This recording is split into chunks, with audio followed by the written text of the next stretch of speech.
Mạng y tế, vì sức khỏe cộng đồng. Chào bạn, bạn đang nghe audio chuyên mục xét nghiệm và chẩn đoán trên website mạng y tế.vn. Xạ hình Radion Click Scan hoặc Isotope Scan. Xạ hình Radion Click Scan hoặc Isotope Scan là một phương pháp ghi hình xương, cơ quan và các phần khác của cơ thể bằng cách dùng một liều nhỏ chất phóng xạ. 1. Xạ hình là gì? Xạ hình Radion Click Scan hoặc Isotope Scan là một phương pháp ghi hình xương, cơ quan và các phần khác của cơ thể bằng cách dùng một liều nhỏ chất phóng xạ.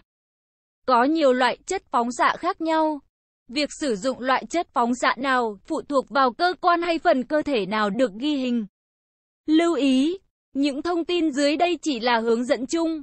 Việc sắp xếp và cách thực hiện có thể thay đổi khác nhau giữa các bệnh viện. Hãy làm theo hướng dẫn của các bác sĩ hoặc bệnh viện của bạn. 2. Xạ hình hoạt động như thế nào? Đồng vị phóng xạ, Radion Click, radioisotope hoặc isotope là một chất hóa học phát ra một loại phóng xạ được gọi là tia gamma. Một lượng nhỏ đồng vị phóng xạ được đưa vào cơ thể, thường qua đường tiêm tĩnh mạch, thỉnh thoảng qua đường hô hấp hay đường uống tùy loại khảo sát. Có nhiều loại đồng vị phóng xạ khác nhau. Mỗi loại có xu hướng tập trung trong những mô cơ quan khác nhau.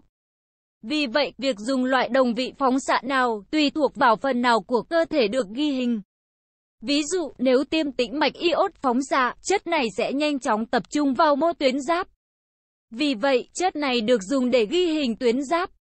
Những tế bào hoạt động mạnh trong mô cơ quan đích sẽ hấp thu nhiều đồng vị phóng xạ hơn. Vì vậy, những phần mô hoạt động mạnh sẽ phát ra nhiều tia gamma hơn so với những phần ít hoạt động hay không hoạt động. Tia gamma tương tự như tia X và được ghi nhận bởi một thiết bị ghi hình gọi là gamma camera.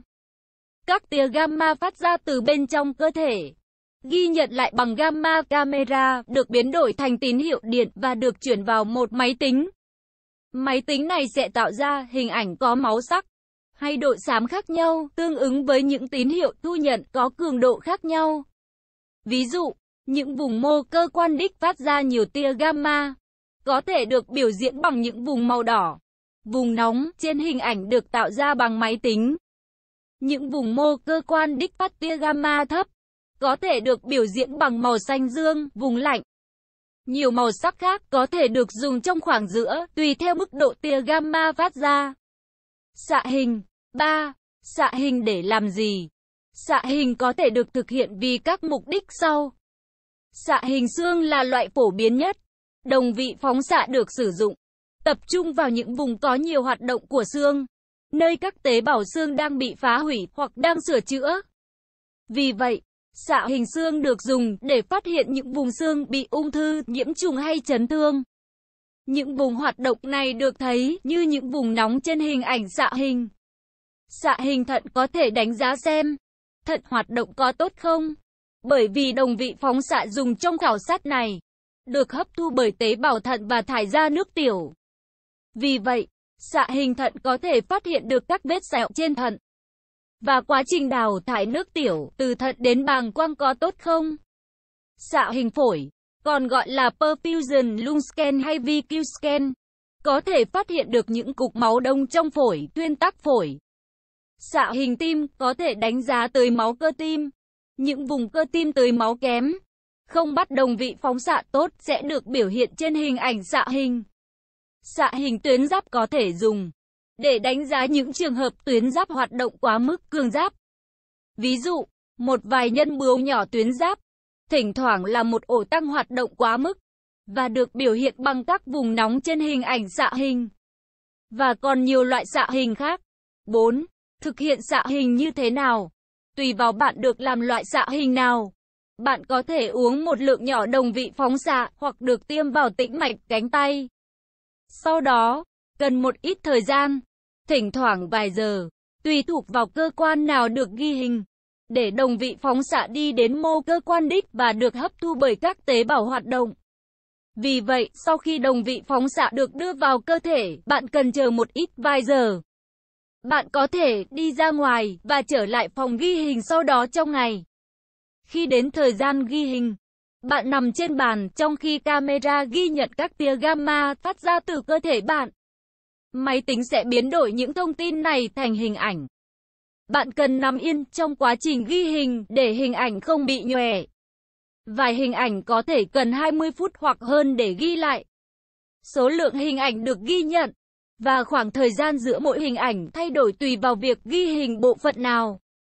Thỉnh thoảng chỉ cần một hình ảnh là đủ. Tuy nhiên, một vài xạ hình như xạ hình xương hoặc tim cần 2 hình hoặc nhiều hơn. Mỗi hình có thể được ghi nhận cách nhau vài giờ. Vì vậy toàn bộ quá trình có thể mất vài giờ. 5. Cần chuẩn bị gì trước khi xạ hình? Thường rất ít. Bệnh viện của bạn sẽ cung cấp cho bạn những thông tin riêng để giúp bạn chuẩn bị cho những khảo sát này. Bởi vì các khảo sát này có liên quan đến một lượng nhỏ tia phóng xạ, do đó không nên thực hiện trên phụ nữ có thai.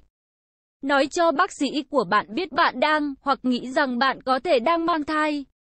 Bạn cũng nên cho bác sĩ biết nếu bạn đang cho con bú. Đối với một số loại xạ hình, bạn cần uống nhiều nước để giúp thải các đồng vị phóng xạ ra khỏi cơ thể. Đối với một số loại xạ hình, bạn cần đi tiểu để làm chống bàng quang trước khi ghi hình. 6. Tôi có thể bị gì sau khi làm xạ hình? Thông thường, xạ hình không gây ra bất kỳ tác dụng phụ nào. Trải qua quá trình phân rã tự nhiên, lượng nhỏ chất phóng xạ trong cơ thể bạn sẽ mất tính phóng xạ qua thời gian. Nó cũng có thể được thải ra khỏi cơ thể qua nước tiểu, hoặc phân trong vài giờ hay vài ngày đầu sau khảo sát. Bạn có thể được chỉ dẫn các phòng ngừa đặc biệt sau khi đi tiểu, cần xả nước bồn vệ sinh 2 lần và rửa tay kỹ. Nếu bạn tiếp xúc với trẻ em hoặc phụ nữ mang thai, bạn cần cho bác sĩ của bạn biết. Mặc dù mức độ phóng xạ dùng trong xạ hình rất nhỏ, họ cần phải được chỉ bảo những phòng ngừa đặc biệt. Bệnh viện của bạn sẽ cung cấp cho bạn nhiều thông tin hơn về vấn đề này. 7. Có những nguy cơ nào liên quan đến xạ hình? Thuật ngữ phóng xạ có thể gây lo lắng, nhưng các chất phóng xạ dùng trong xạ hình được xem là an toàn và chúng được thải ra ngoài nhanh chóng qua nước tiểu. Cơ thể bạn nhận một liều phóng xạ rất nhỏ. Trong nhiều trường hợp, mức độ phóng xạ không khác biệt nhiều so với một vài khảo sát có dùng tia X. Tuy nhiên, cũng như các loại tia xạ khác, như tia X, tia gamma có nguy cơ nhỏ tác động lên thai nhi. Vì vậy, báo với bác sĩ của bạn nếu đang mang thai hoặc có thể mang thai. Trong trường hợp hiếm gặp, một vài người có phản ứng dị ứng với thuốc được tiêm vào. Báo với bác sĩ nếu bạn dị ứng với iốt. Trên lý thuyết có thể bị quá liều khi tiêm thuốc. Trường hợp này rất hiếm. Nguồn: Internet. Nội dung bài viết đến đây là kết thúc. Nếu bạn có thắc mắc, câu hỏi gì xin hãy chia sẻ bình luận bên dưới bài viết này. Mời bạn hãy đăng ký kênh Mạng Y tế, chia sẻ bài viết này tới bạn bè và theo dõi thêm những audio tiếp theo. Hy vọng bài viết này sẽ đem lại cho bạn nhiều điều bổ ích. Chúc bạn luôn mạnh khỏe.